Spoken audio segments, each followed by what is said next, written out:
Iniciando secuencia.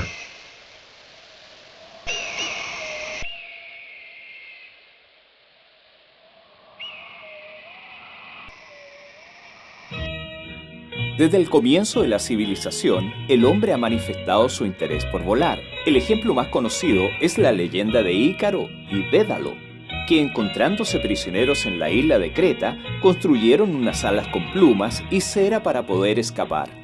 Pero al alzar el vuelo, Ícaro se aproximó demasiado al sol y la cera de las alas comenzó a derretirse, haciendo que se precipitara en el mar y muriera.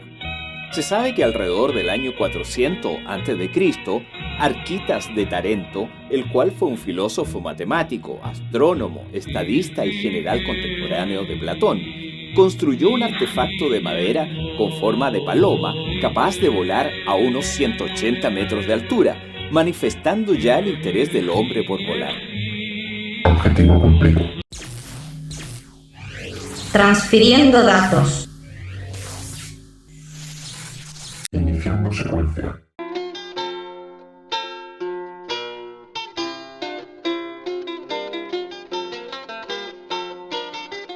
Muy probablemente fue el artista e inventor italiano Leonardo da Vinci la primera persona que se dedicó seriamente a proyectar una máquina capaz de volar. Da Vinci diseñó y plasmó en sus dibujos y escritos planeadores y ornitópteros. El artista ocupa sus estudios de la observación de los mecanismos usados por los pájaros para volar, a través de un movimiento constante de alas para arriba y para abajo. En la realización de sus proyectos conspiró, lamentablemente para él, que todavía en su época no existían desarrolladas fuentes de energía como en la actualidad. Las ideas de Leonardo solo fueron fuente de inspiración muchos años después, a partir de principios del siglo XVIII, por los audaces pioneros de la aeronáutica en el desarrollo de sus primeras aeronaves. Objetivo cumplido. Transfiriendo datos. Iniciando secuencia.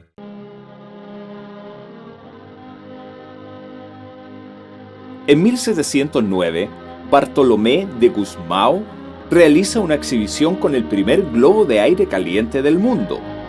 Las primeras ascensiones, universalmente admitidas, fueron llevadas a cabo por los hermanos franceses Montgolfier, Joseph y Etienne, quienes, el 4 de junio de 1783, llevaron a cabo su primera exhibición pública. Posteriormente realizaron una demostración ante la corte de Luis XVI en el Palacio de Versalles, el 19 de septiembre, en la que se ató una cesta al globo en la que había un cordero, un gallo y una oca, siendo estos los primeros seres en volar en forma artificial. El primer ascenso de un globo tripulado se efectuó el 15 de octubre de 1783 por el marqués de Orlandés y Pilatre de Rozier, los cuales lograron recorrer 8 kilómetros en él. Los globos fueron usados durante la Primera Guerra Mundial como puntos de observación de los objetivos enemigos. Los globos aerostáticos se inflan con aire caliente, debido a que este tiene menor peso que el aire frío. Un dirigible es un aerostato autopropulsado y con capacidad de maniobra para ser gobernado como una aeronave. En 1784, Jean-Pierre Blanchard agregó un propulsor manual a un globo aerostático, en lo que constituye el primer registro documentado de un vuelo propulsado. La primera persona en realizar un vuelo a motor fue Henri Giffard, quien en 1852 voló 17 kilómetros en un dirigible propulsado mediante una máquina de vapor. En julio de 1900, el Zeppelin LZ-1, el cual fue uno de los dirigibles más famosos de todos los tiempos, nombrado así en honor al conde alemán Ferdinand von Zeppelin, precursor de los dirigibles, emprendió el vuelo abriendo la época de oro de los Zeppelin, que duró casi 4 décadas, hasta el desastre del LZ-129 Hindenburg en el año 1937 en los cielos norteamericanos. Estas aeronaves han sido hasta la actualidad, el más grande vehículo aéreo de la historia al medir algunos más de 240 metros, el tamaño casi del legendario transatlántico Titanic. Al principio los dirigibles o Zeppelin fueron naves no rígidas, después fueron semirrígidas y rígidas. Estos últimos construidos de armazón de aluminio y cubiertos de telas, en cuyo interior eran inflados y adheridos a las paredes alrededor de 17 globos inflados con helio. La mayor capacidad de carga y el mayor radio de acción de los dirigibles parecían hacer a estos más apropiados para distancias mayores de la época, desplazando en ese entonces a los aviones casi de esas tareas.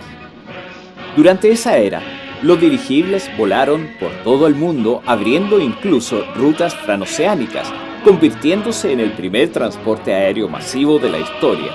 También fueron usados como nave de guerra en la Primera Guerra Mundial, con poco éxito por ser blancos demasiado fáciles para los aviones. Pero entre sus logros se cuenta el primer bombardeo a Londres en la Primera Guerra. Los globos se siguen usando en la actualidad en diversas funciones, siendo una de las más importantes el uso meteorológico y recreativo. Objetivo cumplido. Transfiriendo datos. Iniciando secuencia.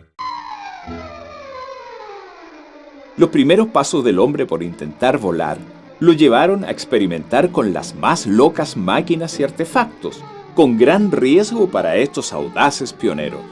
Pero gracias a estos intrépidos personajes, muchos otros visionarios se cautivaron con la idea de volar, estudiando y aplicando las ciencias.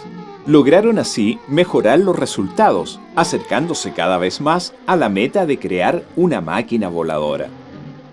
Surgen pioneros como George Cayley, cual fue el primero que explicó los principios del vuelo de cuerpos más pesados que el aire en términos matemáticos.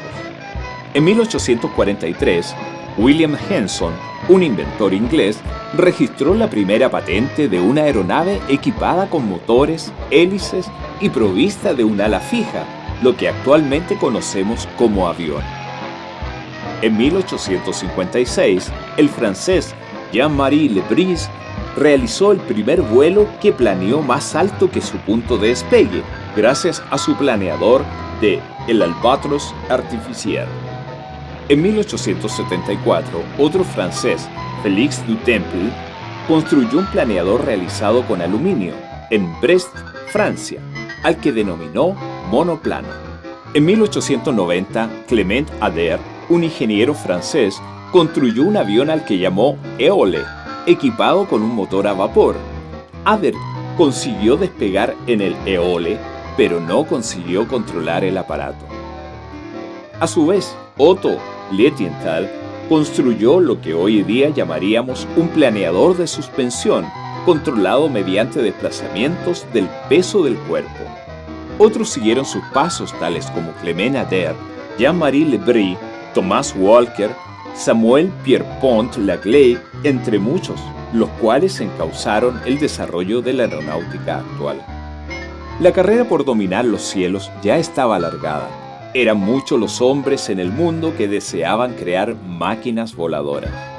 Entre todos ellos podemos destacar los hermanos norteamericanos Wright, Orville y Wilbur, que el 17 de diciembre de 1903 lograron su propósito, el primer vuelo propulsado, pasando a la historia para siempre, aunque muchos opinan que el brasileño Santos Dumont fue el primero en cumplir un circuito preestablecido bajo la supervisión oficial de especialistas en la materia, periodistas y ciudadanos parisinos el 23 de octubre de 1906.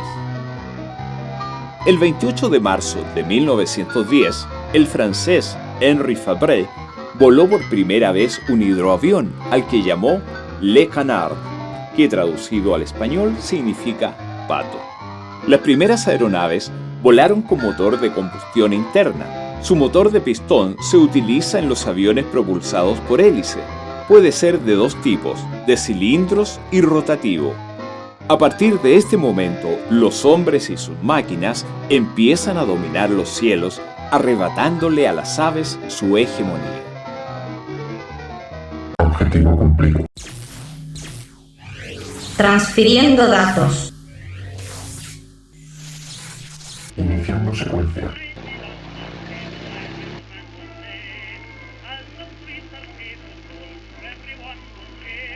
En pleno auge de la aviación, llega la Primera Guerra Mundial entre el año 1914 y 1918.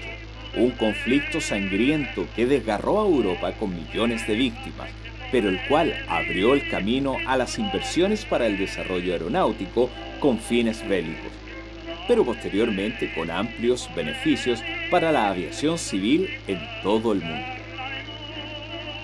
En los inicios, los primeros aeroplanos se construían generalmente con 2 alas, biplano, y en ocasiones con 3 o hasta 4.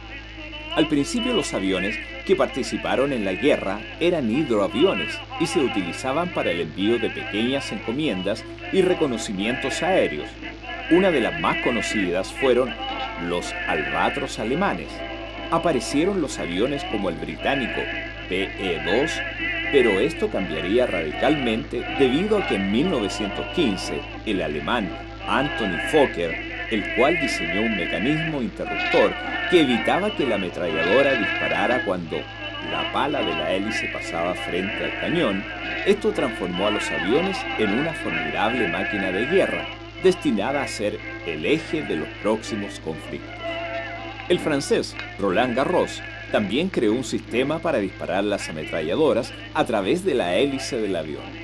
Los alemanes siempre tuvieron la delantera tecnológica en materia de aeronaves en la Primera Guerra, porque habían producido monoplanos más elaborados como el Erla, construido casi al final de la guerra, situación que se mantuvo incluso hasta la próxima guerra. De ahí surgieron por primera vez los Haces del Aire, intrépidos y arriesgados pilotos que combatían en épicas batallas, desafiando con sus endebles máquinas las alturas, el aire y el frío tras un solo objetivo, la gloria. El más famoso de todos ellos fue el piloto alemán Manfred von Richthofen, o mejor conocido como el Barón Rojo, temerario as del aire. La guerra hizo que se desarrollaran gran cantidad de modelos de aviones para las más diversas tareas de la guerra. Ya el volar no era el sueño de algunos, sino se convirtió en un tema de Estado y las inversiones en el desarrollo aeronáutico se multiplicaron en todo el mundo.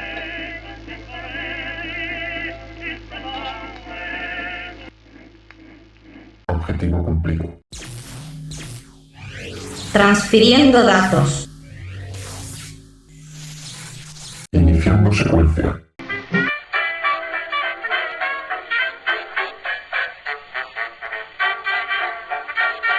La historia de la aviación es apasionante y vertiginosa, ya que en los últimos 100 años se ha desarrollado más que cualquier medio de transporte conocido. Esto se ha logrado gracias al incansable ingenio humano y a cientos de pilotos que han arriesgado su vida para probar las nuevas aeronaves que hoy surcan los cielos del mundo. En la posguerra, se produce una evolución sostenida en la aeronáutica. Grandes eventos vienen a consolidar el auge de la aviación mundial. El monoplano, al encontrar menor resistencia al avanzar y al desarrollarse el ala cantilever, se afianzó definitivamente como la mejor opción de la época. Sin embargo, su diseño no comenzó hasta la década de los 30. El ala cantilever consigue afirmarse mediante elementos estructurales internos, siendo un ala limpia desde su encastre en el fuselaje hasta su extremo. John William Halcock y Arthur Wyden Brown, el 14 de junio de 1919, realizan el primer vuelo transoceánico exitoso, sin escalas, cruzando el Océano Atlántico. Posteriormente, Charles Augusto Lindbergh despegó del aeródromo Roosevelt en Long Island a bordo de la nave El Espíritu San Luis el 20 de mayo de 1927 y tras un vuelo de 33 horas y 32 minutos aterrizó en el aeropuerto de Le Bourget, Francia, convirtiéndose en el primer hombre en cruzar el Atlántico en solitario. Así el periodo entre las dos guerras mundiales viene a consolidar el desarrollo aeronáutico, ya que en estos años se abren las primeras rutas comerciales de la aviación, quitándole terreno a los dirigibles que dominaban los cielos de la época. Objetivo cumplido. Transfiriendo datos.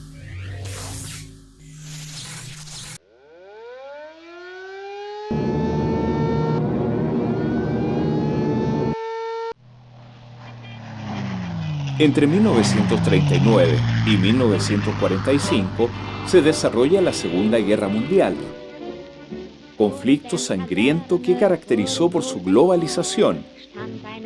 En él se produjo un importante desarrollo tecnológico, siendo la aeronáutica una de las áreas de mayor crecimiento y evolución. El rigor de la guerra hace que los países participantes en el conflicto inviertan en investigación y creación de nuevas aeronaves. Los gobiernos de la época ya tienen plena conciencia de que quien dominará los cielos ganaría la guerra. En el eje conformado por Alemania, Japón e Italia, habían desarrollado ya un sofisticado material bélico aeronáutico. En especial los alemanes, quienes desde el año 1935 ya experimentaban con motores a reacción y cohetes teledirigidos. Los aliados, por su parte, encabezados por Inglaterra, Francia, la otrora Unión Soviética y Estados Unidos, también habían desarrollado sus fuerzas aéreas.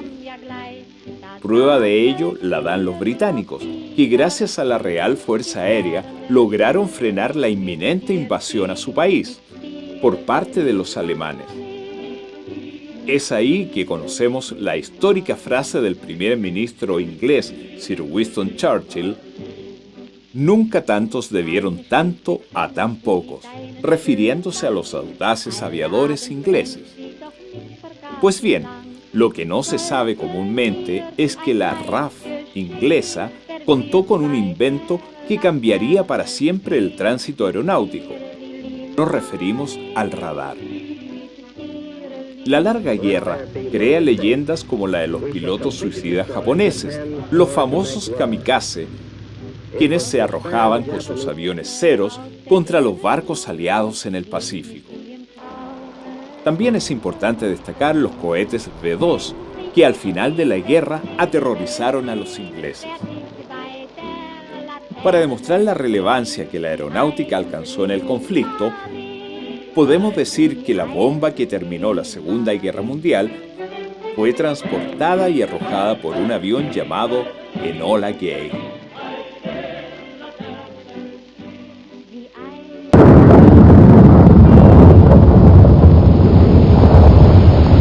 Objetivo cumplido.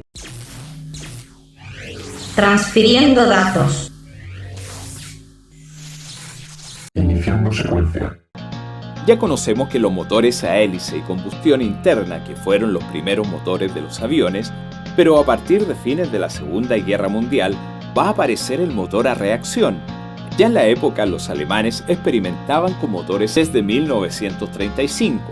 Fueron los primeros en hacer volar una aeronave con motor a reacción al ponerlo en operaciones en el año 1944. Nos referimos al HE-178. El próximo desafío aeronáutico fue romper la barrera del sonido, lo cual fue cumplido por el piloto norteamericano Charles Elwood Yeager el 14 de octubre de 1947, volando el avión experimental Bell X-1 a velocidad Mach 1, es decir, más de 340.3 metros por segundo. Esto cambiará radicalmente el desarrollo aeronáutico y su evolución, haciendo que los aviones vuelen más rápido, más altos y con menos vibraciones y turbulencias, evitando las inclemencias del clima en baja altura. El auge de los aviones a reacción y supersónicos se da a partir de la década de los 50, mayormente en la aviación militar. Estos evolucionan muy rápidamente, alcanzando velocidades espectaculares como el F-22 Raptor actual, que supera Mach 2.5.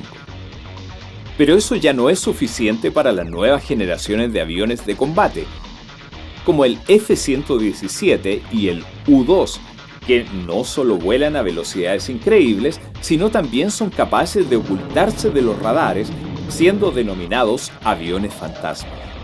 En 1944, también se crea la Organización de la Aviación Civil Internacional, OACI, consecuencia de la firma del Convenio de Chicago para regular el tráfico aéreo debido a la gran cantidad de aeronaves que ya circulaban los cielos del mundo, la cual desde entonces crea y supervisa las verdaderas autopistas aéreas, regulando su tránsito a nivel mundial. Después el avión a reacción comercial fue de Havilland Comet, que en mayo de 1952 realizó el vuelo inaugural de Londres a Johannesburg.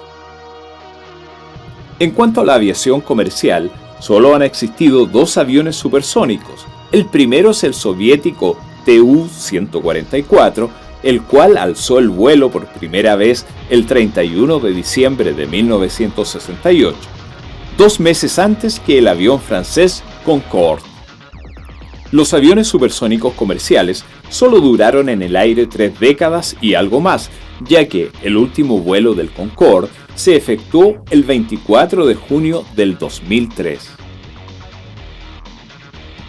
Junto con la evolución aeronáutica, se ha desarrollado múltiples ciencias y disciplinas que han asistido y permitido al hombre llevar adelante este indomable deseo por volar y alcanzar las estrellas.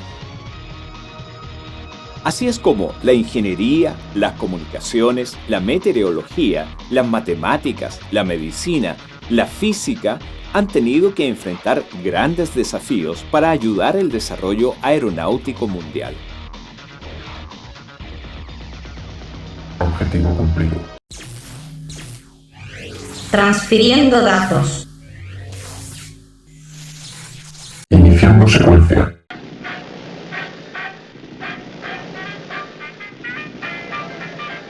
La palabra helicóptero proviene de las griegas helix, de hélice, y pteron, de ala. Existe una historia que cuenta que en la antigua China había un juguete que se accionaba a mano, al que a veces se llamaba trompo volador, que nos da las primeras pistas de esta máquina denominada helicóptero. Pero fue el ingenio del artista Leonardo da Vinci en el siglo XV que a través de sus inventos y bocetos da los primeros pasos para el nacimiento del helicóptero. Podemos decir que el helicóptero es un aparato más pesado que el aire, que no se eleva utilizando alas fijas como la de los aviones convencionales, sino mediante uno o varios rotores motorizados que giran alrededor de un eje vertical situado sobre el fuselaje. Conocemos también el autogiro, que es una aeronave de ala rotativa, es decir, vuela como los aviones, pero su ala es un rotor que gira por la acción del viento relativo que lo atraviesa de debajo hacia arriba. Por ello podemos considerarlo un híbrido entre el aeroplano y el helicóptero. Entre quienes experimentaron durante el primer cuarto del siglo XX se encuentran los franceses Maurice Leger, Louis-Charles Breguet, Etienne Oemichen y Paul Cornu. Podemos decir que el helicóptero Berliner fue probablemente el primer aparato que realizó un vuelo controlado utilizando rotores motorizados. El primer helicóptero capaz de lograr cierta autonomía importante fue una máquina de 2 rotores diseñada por el ingeniero alemán Heinrich Focke, que voló en 1936. Luego, en 1939, el ingeniero aeronáutico ruso Igor Sikorsky lo perfeccionó. Su desarrollo ha sido en paralelo al de los aviones, siendo la Segunda Guerra Mundial su punto de despegue en variedad de modelos y funcionalidad. Su desarrollo ha sido muy rápido y diversificado, cumpliendo funciones tanto bélicas como civiles, transformándose en un verdadero apoyo para el rescate aéreo gracias a sus posibilidades de despegue y aterrizaje vertical, que le permiten acceder a lugares inaccesibles para los aviones.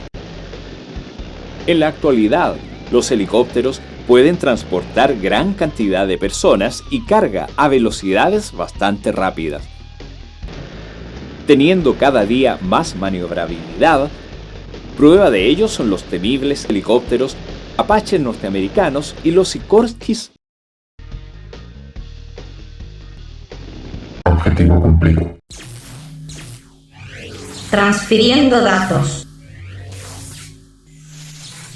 Iniciando secuencia. La apasionante historia de los cohetes y la búsqueda del hombre por alcanzar las estrellas comienza con la civilización china en el siglo XI, los cuales ya utilizaban cohetes como armas de guerra.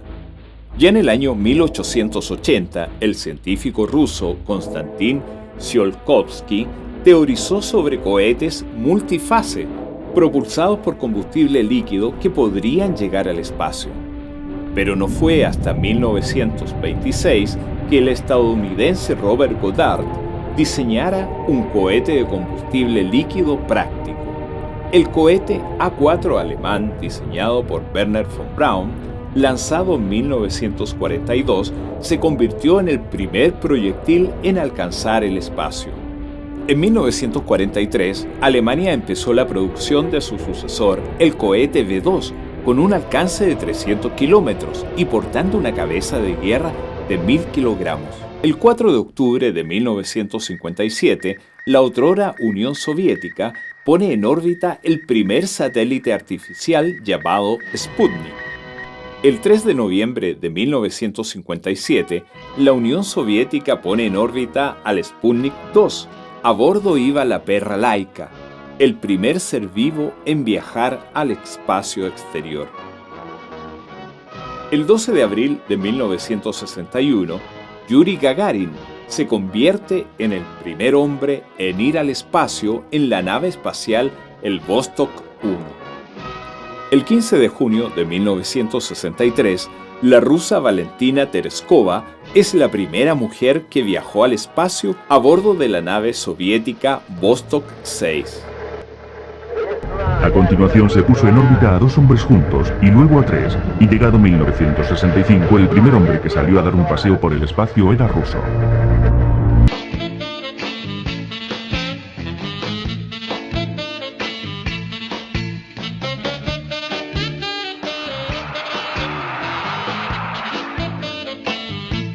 And launching into space, vehicles needed to obtain scientific data and to explore the solar system.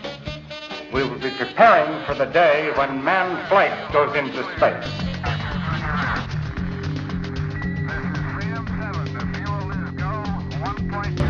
Con esto empezó la carrera astronáutica. 10 meses después del vuelo de Gagarin, Estados Unidos usaba un cohete Redstone para poner en órbita a su primer hombre, John Glenn. El presidente Kennedy marcó el siguiente objetivo. Before this decade is out, of landing a man on the moon and returning him safely to the earth. El 5 de mayo de 1961, el cohete Libertad de Estados Unidos, con Alan Shepard, realiza la primera órbita alrededor de la Tierra. Estados Unidos había entrado en la carrera espacial. Las misiones de 2 hombres comenzaron en 1965 con el cohete Titán, mucho más potente. El proyecto Géminis incluía el primer paseo de un estadounidense por el espacio, además de 10 vuelos de prueba de maniobras y procedimientos de acoplamiento, una experiencia inestimable para el objetivo final, la Luna.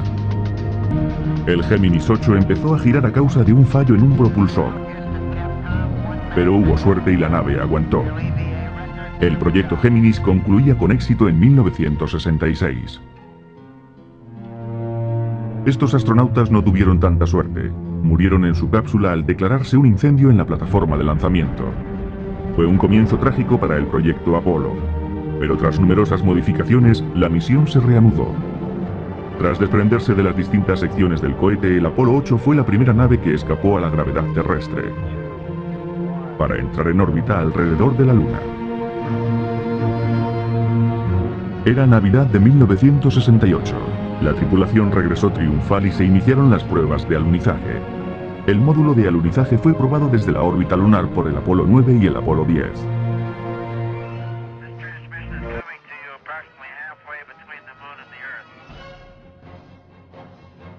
The engines are on. 4, 3, 2, 1, 0. We have commit. We have liftoff. The moon is essentially gray. No color. Looks like plaster Earth. And from the crew of Apollo 8. El 20 de julio de 1969, el Apolo 11 estadounidense logra por primera vez que el hombre pise la Luna, con los astronautas Neil Armstrong, Edwin Aldrin y Michael Collins. Armstrong, en el momento de pisar por primera vez la Luna, dice: "Este es un pequeño paso para el hombre, pero un gran paso para la humanidad". And from the crew of Apollo 8, we close with good night, good luck, a Merry Christmas, and God bless all of you on the good earth. Magnificent desolation.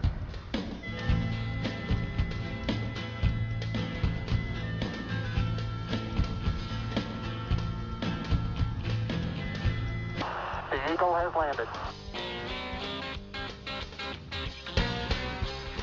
That's one small step for man. 4 meses después, el Apolo 12 también llegó a la Luna aterrizando junto a esta sonda. Isn't that something? Magnificent sight out here. Magnificent desolation. Se empleó el vehículo rover para explorar la superficie de la Luna y recoger más de 300 kilos de muestras geológicas. El Apolo 17 despegó de la Luna en 1972 y desde entonces nadie ha vuelto a pisarla.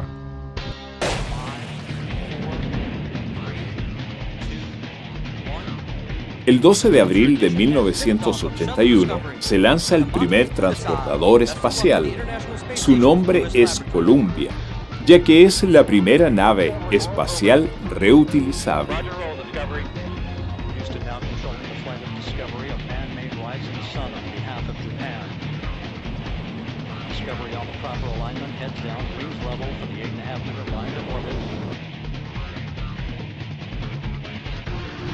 En 1986, los rusos ponen en órbita a la primera estación espacial, la Mir.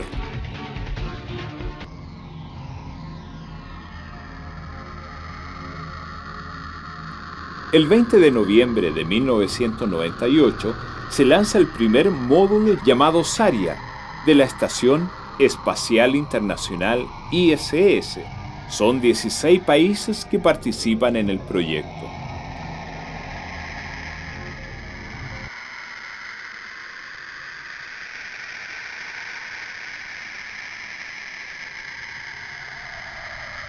Podemos decir que la carrera espacial no solo nos ha traído grandes logros aeronáuticos, sino también enormes beneficios en nuestra vida diaria, debido a los importantes avances en la ingeniería, medicina, comunicaciones y otras áreas del quehacer humano.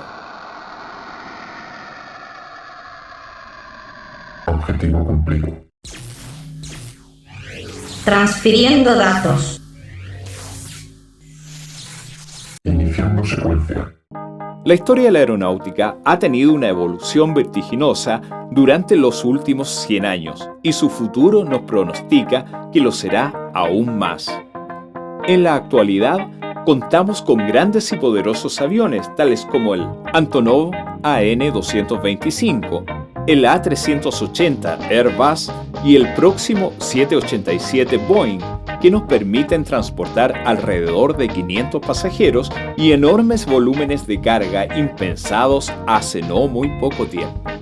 La búsqueda del hombre y su espíritu creador no tiene límites, y es así como a poco andar de este nuevo siglo ya experimentamos con nuevas aeronaves que no solo buscan ser más rápidas o volar más alto. Nuestros científicos están probando e investigando nuevos combustibles que nos permiten subsanar nuestra dependencia a los combustibles fósiles. Ya se prueba aeronaves que vuelan con energía solar, como el Pathfinder Solar, Powered Aircraft o el proyecto Solar Impulse. Un prototipo de Boeing ha surcado los cielos con celdas de hidrógeno. Estas últimas nos darán mayor autonomía de vuelo, pudiendo, aunque ustedes no lo crean, tener un avión volando 7 días seguidos sin recargar combustible. La aeronáutica también está en la búsqueda de vehículos con mayor comodidad y funcionabilidad. Muchos estudiosos de la materia nos dicen que la fusión entre los aviones y helicópteros es inminente. Prueba de ello es un prototipo, el helicóptero adaptativo avión HADA. Quizás este nos permitirá tener aeronaves más funcionales, algunas llamadas ya taxis aéreos, los cuales nos podrán transportar hasta nuestras propias casas. También ya existe un prototipo de avión que ha volado en Mach 7, el X-49A, construido por la NASA, es decir, 7 veces la velocidad del sonido, y se cree que al final del siglo XXI existirán aviones comerciales que volarán a 10 veces la velocidad del sonido. Algunos científicos europeos están cambiando el diseño tradicional del avión que hoy conocemos por uno más ecológico, parecido a un platillo volador. Los científicos también han desarrollado nuevos combustibles para las naves espaciales que nos permitirán volar más rápidos, acercando cada día más al hombre, quizás a su lugar de origen, las estrellas. Objetivo cumplido. Transfiriendo datos. Iniciando secuencia.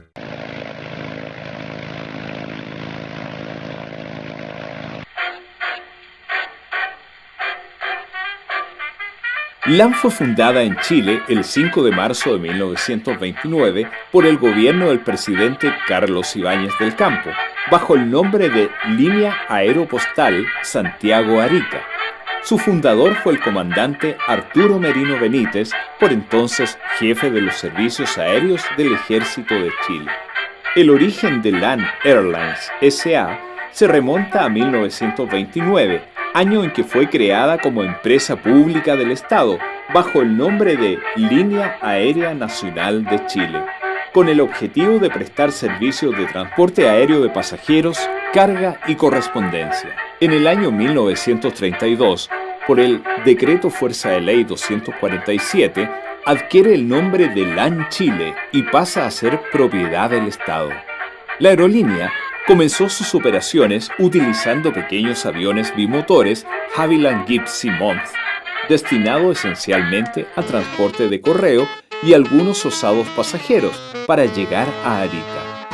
El éxito alcanzado permitió en 1930 dirigirse hacia el sur del país y extender los vuelos hasta Puerto Montt, con escalas en Chillán y Temuco. En 1946, LAN Chile recibió los Douglas DC-3 para 21 pasajeros, con los cuales la compañía realizó sus primeros vuelos internacionales con destino a Buenos Aires, Argentina. LAN tuvo el honor de ser la primera línea aérea en efectuar un sobrevuelo comercial sobre la Antártica.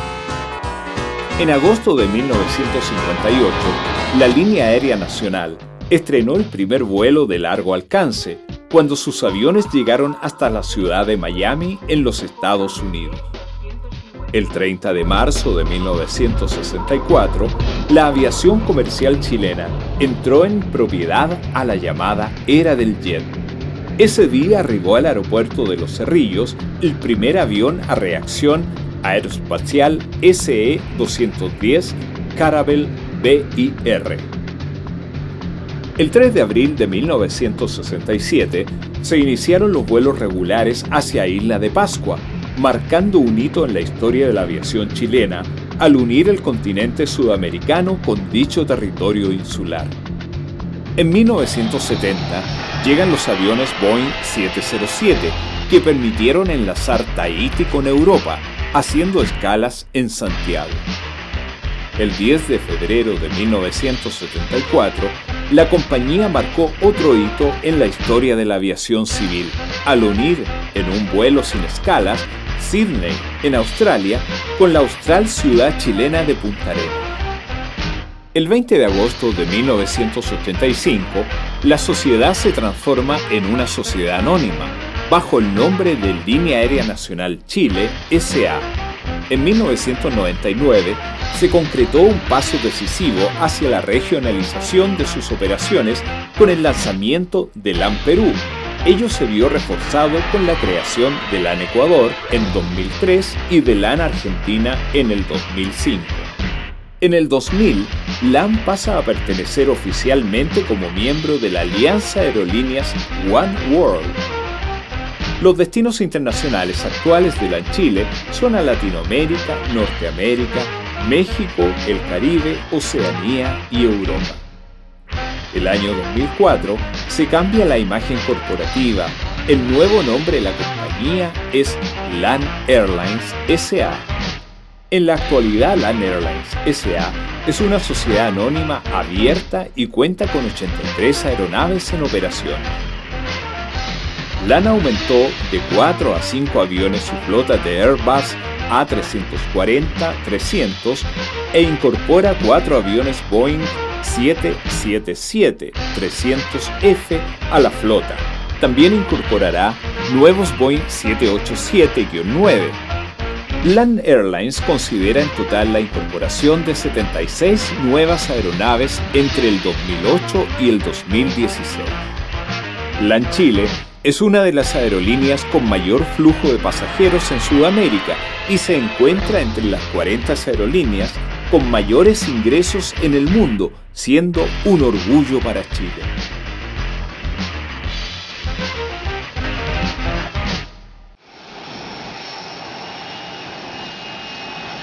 Objetivo cumplido.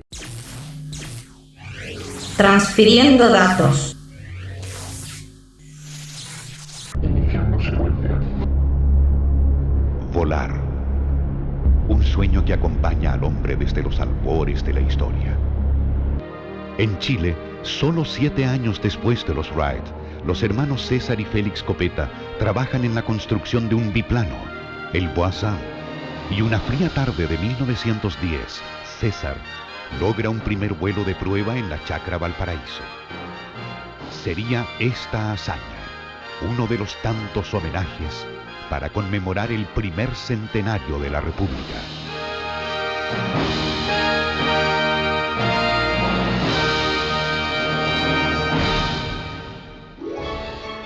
Así, Chile comenzaba a escribir la historia de su Fuerza Aérea.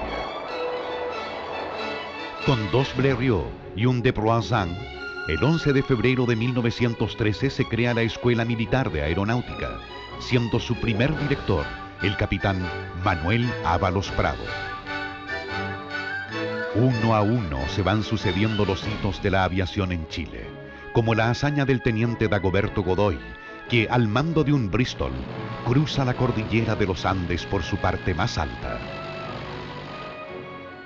Arturo Merino Benítez, en su firme convicción de unir estratégicamente Chile vía aérea, impulsa a través de los Gypsy Mob un correo aéreo entre Santiago y Arica, estableciendo así lo que serían las bases de la línea aérea nacional.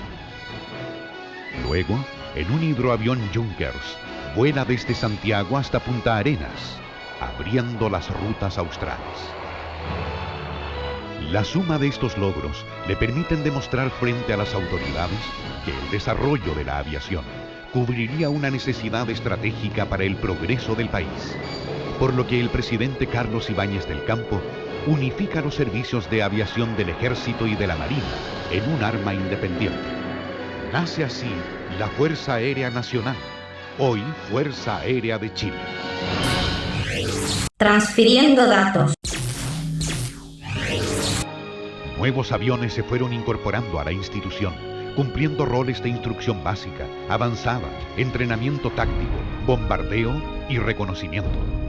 En el constante proceso de formación de pilotos se destacaron los PT-19, Bull T y T-6, siendo este último uno de los emblemáticos aviones de instrucción. El hidroavión Boat Sikorsky marca el hito de ser el primer avión en realizar un vuelo sobre el continente antártico, y el Catalina, ligado indisolublemente a la isla de Pascua, con aquel legendario vuelo del Manutara, uniendo en vuelo directo Chile continental con Chile insular. En la década del 40 se incorporan aviones de combate con probada eficacia durante la Segunda Guerra Mundial. El T-34 marcó un salto tecnológico en la formación de pilotos, convirtiéndose en uno de los aviones de instrucción más nobles y queridos en la historia de la Fuerza Aérea. A mediados de los 50 se produjo uno de los cambios de propulsión más significativos de la aviación, debiendo la Fuerza Aérea Chilena incorporar los aviones a reacción. Así llegaron desde Inglaterra las primeras unidades de H-115. Estos vampiros, como eran denominados, cumplieron exitosas misiones de instrucción avanzada y apoyo táctico. A fines de los años 50, provenientes de Estados Unidos, se incorporan los F-80, constituyéndose por su poderío en el avión de combate de vanguardia en nuestra Fuerza Aérea. Con estos F-80 se formó el Team Acrobático Cóndores de Plata, de gran admiración por la ciudadanía.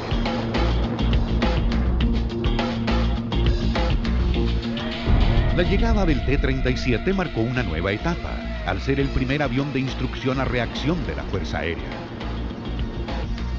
El Hawker Hunter fue el primer caza transónico, dando un gran impulso tecnológico a la aviación de combate. Transfiriendo datos. El A-37 permitió contar con un avión de ataque y apoyo aéreo estrecho, caracterizándose por su empleo táctico de vuelo a bajo nivel.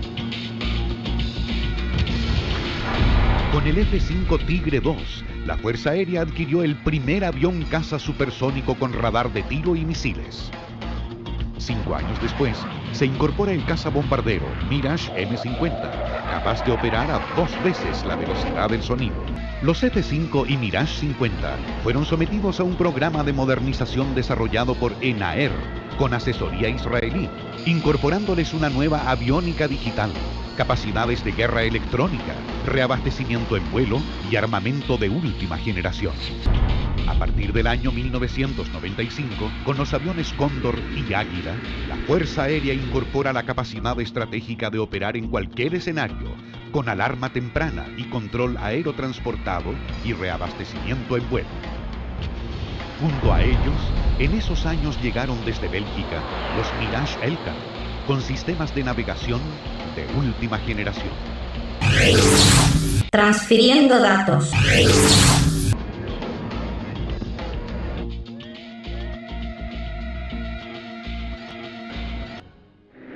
Desde su formación, la Fuerza Aérea de Chile ha construido una historia a través de sus aviones. Cada uno de ellos representa paso a paso el dominio de nuevas tecnologías y las exigencias de los tiempos. Es una historia en constante evolución. Atrás quedaron esos frágiles aviones de tela y madera que dieron vida a los inicios de la aviación en Chile. La historia de la Fuerza Aérea se sustenta en sus hombres y máquinas, que después de 80 años de vida nos deja reflejada una institución con un permanente desarrollo tecnológico para cumplir en forma eficaz y eficiente la misión impuesta por el Supremo Gobierno.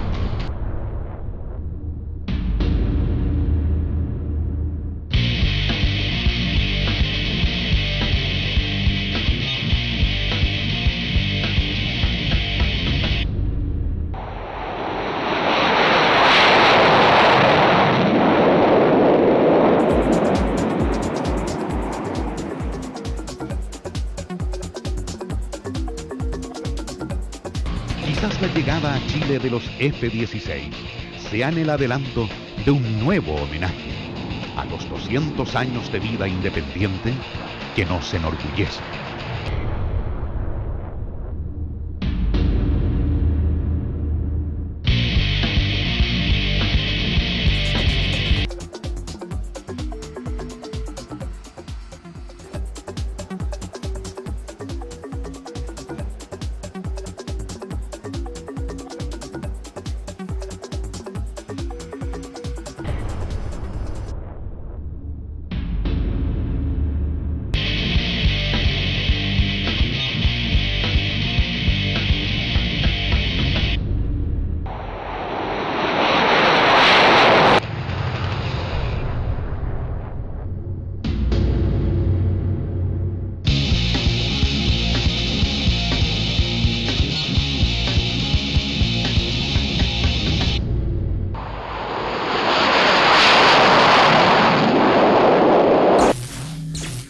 Transfiriendo datos.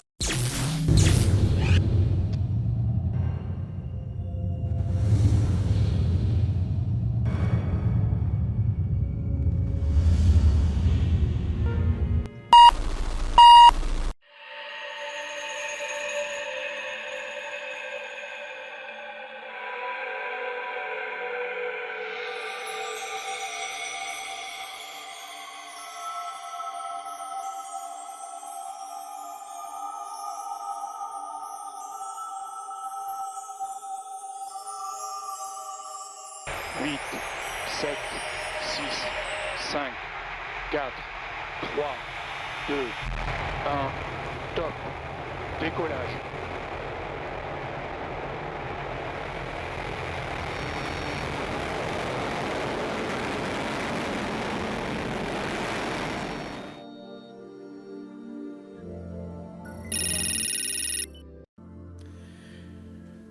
En el siglo XVII, el físico inglés Isaac Newton plantea una serie de leyes que son la base para entender por qué los satélites pueden ser puestos y mantenerse en órbita. La tercera ley de Newton, llamada de acción y reacción, indica que por cada fuerza que actúa sobre un cuerpo, empuje, éste realiza una fuerza de igual intensidad, pero en sentido contrario, sobre el cuerpo que la produjo. Los cohetes empleados para llegar al espacio emplean este concepto con sus motores, ya que al generar una fuerza hacia la Tierra, son impulsados hacia el espacio. Newton también nos plantea la ley de gravitación universal, que implica que cuando existe interacción entre dos cuerpos de masa distinta, se generará una fuerza de atracción que es proporcional a la masa de los cuerpos e inversamente proporcional al cuadrado de la distancia que los separa. En el caso de los satélites, esto se ve reflejado en el hecho de que la Tierra, como masa mucho mayor, atrae a los satélites, lo que, complementado con la velocidad a la que son puestos en órbita, les permite mantenerse en el espacio. Este equilibrio en la órbita es explicado de manera más detallada por el científico alemán Johannes Kepler, quien, a través de sus enunciados, permite describir matemáticamente el movimiento de los planetas alrededor del Sol, lo que en consecuencia explica también el movimiento de los satélites alrededor de la Tierra. En términos generales, Kepler demostró que las órbitas de los planetas alrededor del Sol son elípticas y, por ende, la velocidad de los planetas varía dependiendo de la distancia a la que se encuentren del Sol. En el caso de los satélites, el tema es similar, ya que orbitan alrededor de la Tierra en órbitas elípticas y se mantienen en su posición gracias al equilibrio entre la fuerza de gravedad enunciada por Newton y la velocidad variable enunciada por Kepler. La Luna es considerada como un satélite natural de la Tierra y todos los ingenios satelitales desarrollados por el hombre se consideran como satélites artificiales. A modo de referencia, el primer satélite puesto en órbita fue el satélite ruso Sputnik 1, el 4 de octubre de 1957. Existen satélites de órbita baja que principalmente son empleados para observación de la Tierra, satélites de órbitas medias que son empleados principalmente para monitoreo meteorológico o de sistemas de posicionamiento global como el GPS, y satélites que se encuentran en órbitas geoestacionarias a una distancia mucho mayor de la Tierra, lo que les permite mantenerse siempre en contacto con un mismo punto de la superficie terrestre, ya que su velocidad angular es igual a la de la rotación de la Tierra. Los satélites geoestacionarios son utilizados principalmente para servicios de telecomunicaciones, ya que permiten tener cobertura sobre un área de interés de manera constante, por lo que pueden entregar servicios de Internet, televisión y comunicaciones. Producto de su misión, el satélite Fasat Charlie se encuentra en una órbita polar baja de 620 kilómetros de altura, lo que le permite, gracias a la rotación de la Tierra, obtener imágenes de cualquier parte del planeta.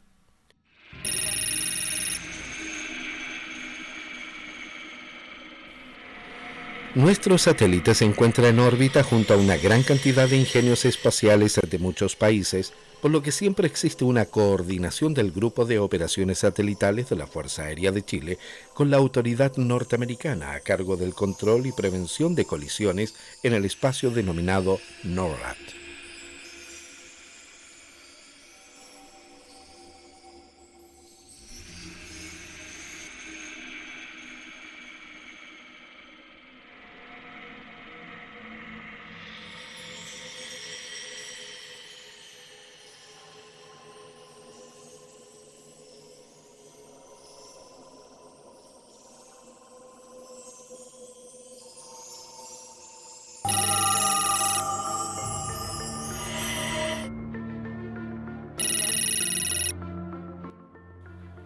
El satélite Fasat Charlie fue construido en las instalaciones de la empresa Heat Astrium en la ciudad de Toulouse, en Francia.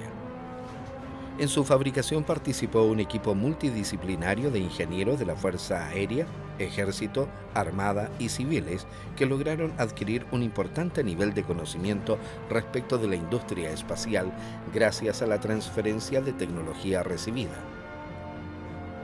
El satélite fue sometido a una gran cantidad de pruebas a fin de verificar que se encontraba en óptimas condiciones para enfrentar el lanzamiento y su posterior vida en el hostil ambiente que representa el espacio, proceso en el cual fue acompañado siempre por los ingenieros del Grupo de Operaciones Satelitales de la Fuerza Aérea de Chile para supervisar cada uno de los detalles. El montaje del satélite en el cohete lanzador fue también una etapa crítica del proceso, ya que la complejidad de la operación requirió de un gran esfuerzo técnico y humano para asegurar que todo el proceso fuese exitoso.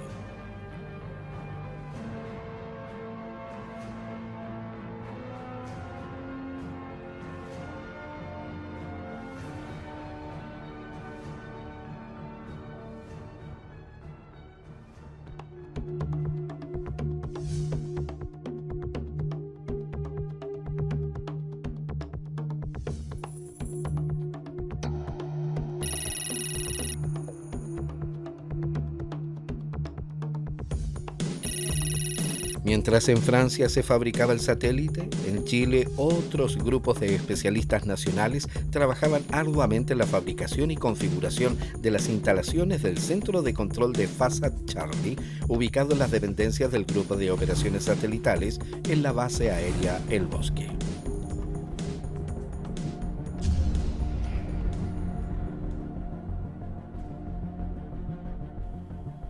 Una vez terminada la fabricación y pruebas del satélite Fasat Charlie en Francia, este fue trasladado vía aérea desde Toulouse hacia el Centro Espacial de la Guyana Francesa para integrarlo al cohete Soyuz que lo llevaría al espacio.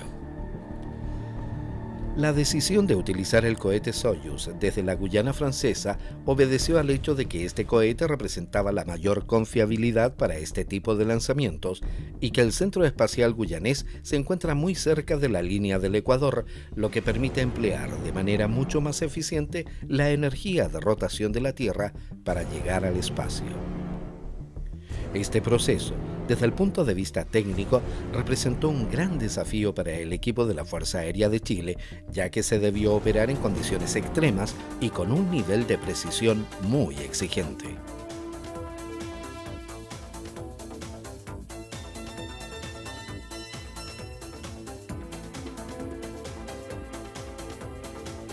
La naturaleza de la operación permitió al equipo nacional integrarse a un equipo internacional compuesto por profesionales rusos, alemanes, franceses, entre otros, lo que sin duda fue una experiencia muy enriquecedora para su formación profesional.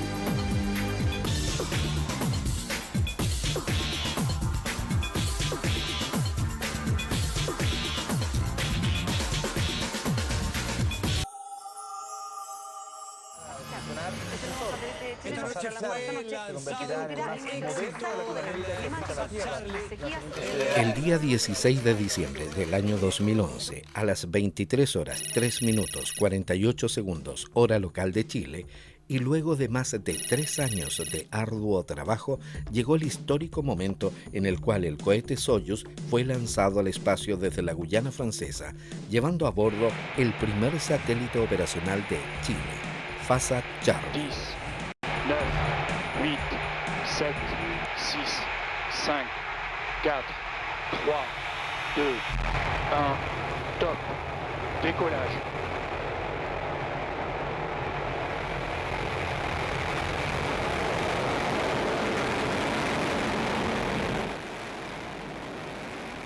Este lanzamiento, junto con llevar al satélite Fasat Charlie, llevaba a otros 5 satélites franceses que de manera coordinada debían ser puestos en órbita. Luego del exitoso despegue, comenzaron a desencadenarse una serie de etapas que fueron monitoreadas desde el Centro de Control de la Guyana Francesa por el equipo de la Fuerza Aérea designado para esta tarea.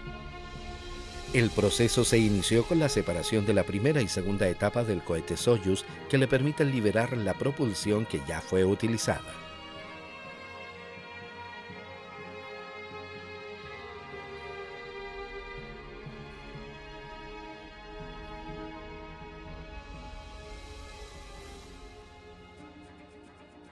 En segundo término, se materializó la separación de la cubierta protectora del módulo que contiene a los satélites a fin de dejarlos en condición de iniciar su proceso de separación.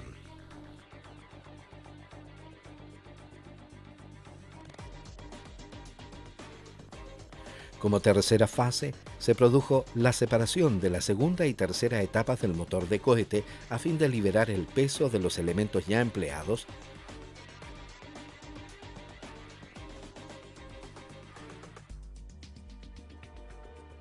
Luego, y con la finalidad de efectuar la última maniobra del cohete, se efectuó un impulso final que permitió, de manera posterior, la separación del módulo Fregat a cargo de la inyección final de los satélites en sus respectivas órbitas.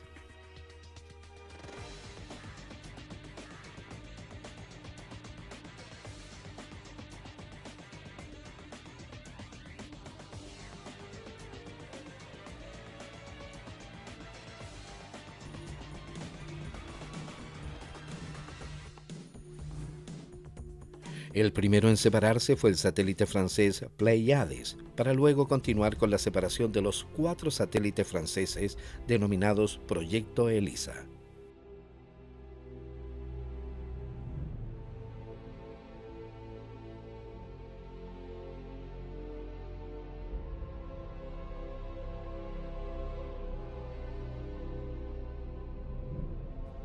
Posterior a este evento, el módulo Fregat debió efectuar una maniobra para descender a la órbita de Fasat Charlie, liberar la tapa de protección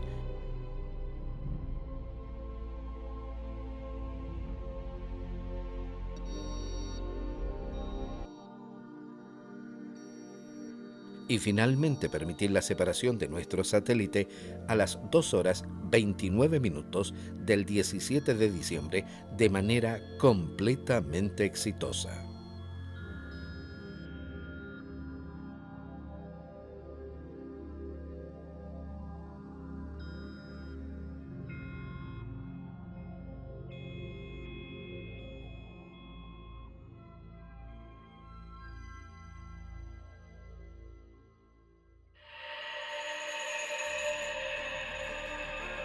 Junto con los aplausos y abrazos de celebración por tan importante logro, se inicia uno de los más grandes desafíos que la Fuerza Aérea de Chile se ha definido en el último tiempo: el empleo del espacio para el desarrollo de Chile.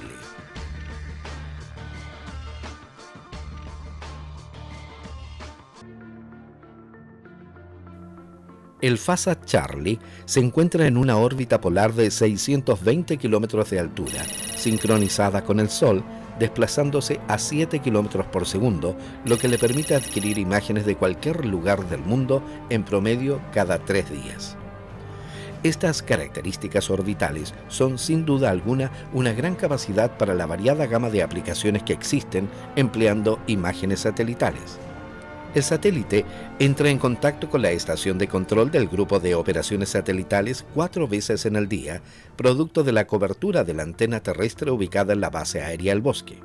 En la órbita, el FASA Charlie tiene la capacidad de efectuar movimientos en roll, es decir, en dirección perpendicular a su trayectoria de vuelo, y pitch, es decir, a lo largo de su trayectoria de vuelo de hasta 30 grados, lo que permite adquirir imágenes sin necesariamente estar ubicados verticalmente sobre un punto. En cada una de las visibilidades, el satélite descarga las imágenes adquiridas con anterioridad a fin de que sean procesadas por un equipo de especialistas en la materia. El instrumento óptico de FASA Charlie le permite obtener imágenes de la superficie de la Tierra con una resolución espacial de 1,45 metros en su modalidad pancromátrica o blanco y negro y de 5,8 metros en su modalidad multiespectral o colores. El FASA Charlie es parte de un sistema denominado Sistema Satelital de Observación de la Tierra que integra una serie de organizaciones que en un esfuerzo común permiten que las imágenes de satélite sean empleadas por la mayor cantidad de personas.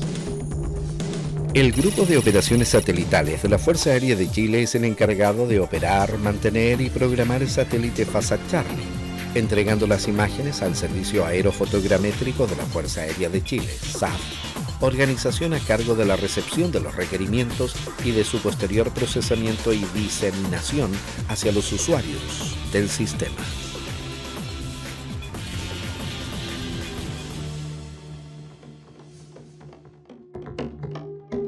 Este satélite uno podría decir rápidamente que tiene, desde ya, por así decirlo, una doble ganancia para el país.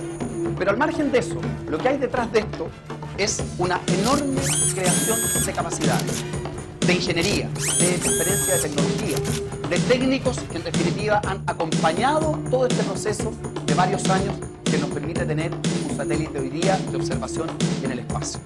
Aquí, más allá de aquellos beneficios obvios en el ámbito de la defensa, aquí hay un instrumento de gran potencialidad para la elaboración y para la definición de políticas públicas. Un satélite permite cosas tan variadas como, por ejemplo, monitorear, estoy pensando en el ámbito ambiental, monitorear el retroceso de los glaciares, monitorear el avance del desierto. Podría permitir perfectamente para planificadores urbanos tener una visión exacta de cuál es el crecimiento que están teniendo las grandes urbes. En materia de planificación de desastres, las imágenes de altísima resolución que vamos a obtener en este satélite, sin duda que va a poder contribuir enormemente a la información que se requiere para mantener permanentemente actualizados los mapas de riesgo. En el campo productivo, con un satélite de esta naturaleza perfectamente se puede calibrar exactamente los efectos de una sequía o se puede ver con atención cuál es el estado de avance, por así decirlo, de plantaciones forestales. En fin, nos abrimos a un gigantesco, valga la redundancia, espacio y el país cuenta desde hoy con capacidades, con posibilidades para en definitiva generar mejores políticas públicas e ir en beneficio de la ciudadanía.